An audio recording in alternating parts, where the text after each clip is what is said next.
This is a content warning about a book read to second graders. Separate is Never Equal includes derogatory words about Mexican American children. Quote, they have generally dirty hands, face, and neck, unquote. The illustrations are also demeaning. No dogs or Mexicans allowed in the pool. A key figure in the book states white kids are smarter than Mexican children. This book, having taught thousands of Mexican American students in my 20-year teaching career, I would not want any of them to read this book. I find it insulting. I think that it would be hurtful for them to see their culture portrayed in this way.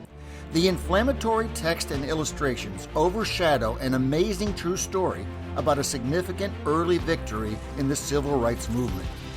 Separate is Never Equal, Sylvia Mendez and her family's fight for desegregation. It's about a courageous Mexican-American family's fight to allow their daughter, who was born in the United States, to go to the all-white school in California. This is a photo of Sylvia Mendez at the time, 1947. Sylvia Mendez.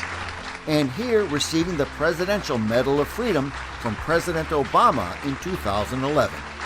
Sylvia Mendez is a profile and courage from the civil rights movement. Her father, too, he led what was a successful fight to desegregate California's schools.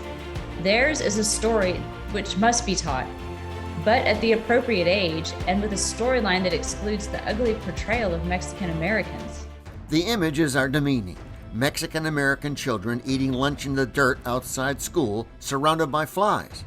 Here they look sorrowfully through bars, fenced out of a whites-only swimming pool where the sign reads, "No dogs or Mexicans allowed."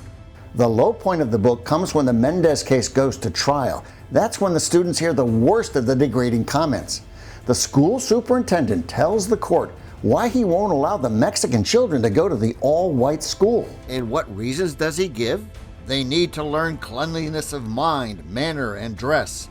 They are not learning that at home. They have problems with lice, impetigo, and tuberculosis. They have generally dirty hands, face, and neck. Sylvia and her family are horrified as they listen to the slurs, but the superintendent had still more disgusting testimony. He said 75% of the Mexican children are inferior to whites in scholastic ability. My impression seeing those pictures was how heartbreaking it would be for my students to see themselves, their culture, their beautiful culture portrayed in that way, and to say that they're inferior to whites, they have lice, they're dirty. An important point to me is that this is a nonfiction narrative. This was a real person who said these things. And we looked at the pages that followed, and these statements were not denounced as false.